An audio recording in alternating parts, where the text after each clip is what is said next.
నమస్కారం సార్, నా పేరు కృష్ణప్రియ. సార్, మీరు ఎప్పుడు సంక్షోభంలో అవకాశాలు ఎత్తుక్కోవాలి అంటారు. మొన్న శ్వేతపత్రం రిలీజ్ చేశారు కదా సార్, దాంట్లో ఎప్పుడు పోలవరం కంప్లీట్ అయ్యిద్ది అంటే మీరు చెప్పలేదు కదా సార్. నా తల్లి చాలా తెలివి ఎక్కువైపోయింది అందరికి. ఇప్పుడు పోలవరం వచ్చింది ఇష్యూ ఏంటంటమ్మా, అక్కడ డయాఫామ్ వాల్ ఒకటి ఉంటుంది. మీకు అందరికి రాష్ట్రంలో ఉండే అందరికి అర్థం కావాలి. పోలవరంలో నదిలో ప్రాజెక్ట్ వస్తుంది, ఎక్కడైనా సరే నదికి అడ్డంగా కడతాం. పోలవరం నదినే తిప్పి ప్రాజెక్ట్ కడుతున్నాం.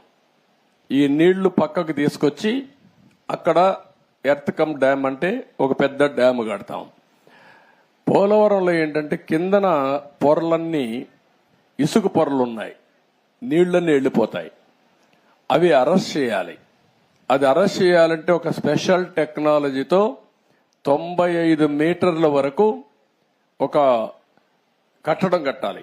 ఒక స్పెషల్ టెక్నాలజీతో ఒక పెద్ద కట్టడం కడతాం. దానికి జర్మనీ కంపెనీ వచ్చి మొత్తం వేశారు. దాన్ని డయాఫామ్ వాల్ అంటారు. అది నేనేం చేశానంటే, పోలవరంలో 6 నెలలే పనులవుతాయి. జూలై నుంచి వర్షాలు వస్తాయి, డిసెంబర్ వరకు వరదలుంటాయి. డిసెంబర్లో ప్రారంభిస్తే మళ్ళీ మేకంతా పూర్తి చేయాలి. జూన్లో మళ్ళా వర్షాలు పడే పరిస్థితి వస్తుంది. 6 నెలలే వర్కింగ్ సీజన్. నేను కష్టపడి 2 సీజన్లో ఆ డయాఫామ్ వాల్ పూర్తి చేశాను, చాలా ఇబ్బందులు పడి. తర్వాత స్పిల్వే కట్టాం, అవన్నీ పూర్తయినాయి. ఈ పని చేయాలంటే ఎర్త్ కమ్ డ్యామ్ కట్టాలంటే పక్కన 2 వాల్స్ కట్టాలి. అవి కాఫర్ డ్యాములు అంటారు. దానికి కూడా నీళ్లని రాకుండా కొంతవరకు డ్రౌటింగ్ చేయాలి. డ్రౌటింగ్ కూడా చేసి అక్కడి నుంచి కట్టుకొని రావాలి. కరెక్ట్ గా నేను అధికారంలో ఓడిపోయింది మేలో ఓడిపోయాం. మే జూన్ వరకు గాని పనిచేస్తుంటే డయాఫామ్ వాల్స్ అన్ని పూర్తి చేసేస్తుంటే నీళ్లు అక్కడికి వచ్చేటి కాదు. ఒక చిన్న గ్యాప్ ఉంటే కాంట్రాక్టర్ మార్చారు, ఆఫీసర్లు మార్చారు. వర్షాలు వచ్చాయి, 2 ఏళ్లు పట్టించుకోవాలా. నీళ్లన్నీ వచ్చి డయాఫామ్ వాల్ కింద నుండేదంతా సుడులు తిరిగి, ఎందుకంటే అవి పెద్ద ఎత్తున 20 లక్షలు 30 లక్షల క్యూసిక్స్ ఆఫ్ వాటర్ వస్తుంది. దేశంలోనే ఎక్కువ నీళ్లు ప్రవహించే నది గోదావరి. ఇప్పుడు ఆ నీళ్లన్నీ వచ్చి సుడులు కొట్టేసింది. కిందన మట్టి అంతా ఇసుకంతా తీసేసి కొట్టుకొని వెళ్ళిపోయింది. ఆ సుడులతో కాఫర్ డ్యామ్ దెబ్బతినింది, డయాఫామ్ వాల్ దెబ్బతినింది. ఇప్పుడు నువ్వు అన్నట్టు సిడబ్ల్యూసి మన దేశంలో సెంట్రల్ వాటర్ కమిషన్ అనేది అతిపెద్ద టెక్నికల్ అడ్వైజరీ కమిటీ. వాళ్ళు చెప్పింది ఫైనల్. ఇప్పుడు వాళ్ళు కూడా చేతులు తీశారు, దీన్ని ఏం చేయాలన్నా మాకే అర్థం కావడం లేదని. అక్కడ డయాఫామ్ వాల్ కట్టింది నేను 446 కోట్లతో డయాఫామ్ వాల్ 2 సీజన్లు పూర్తి చేశాను. ఇప్పుడు 3 దిక్కల 33% కోసకపోయింది, దెబ్బతినింది.